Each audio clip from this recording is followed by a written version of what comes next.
আমরা যখন ছোট ছিলাম তখন আমার মা সমস্ত জিনিস বাড়িতেই বানাতো আমাদের টিফিনের জন্য।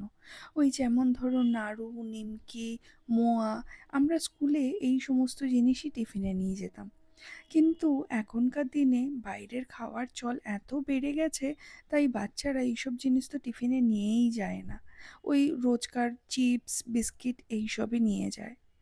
আমার মেয়েও চিপস খেতে ভীষণ পছন্দ করে, কিন্তু ওকে বাইরের চিপস আমি অতটা দিই না।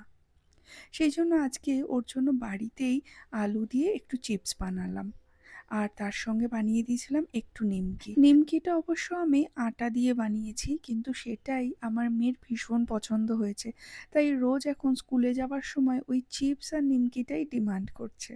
সমস্ত কাজ সেরে রাত্রেবেলা ঘুমাতে যাওয়ার আগে স্কিনে আমি বেসিক দুটো জিনিস লাগাই, সেটাই লাগিয়ে নিচ্ছি। যেমন ধরো ওই টোনার আর একটা নাইট জেল।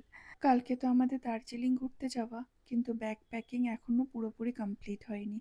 অভিষেক অফিস থেকে এসছে, এখন দুজনে মিলে ব্যাগ প্যাকিং করতে বসছি।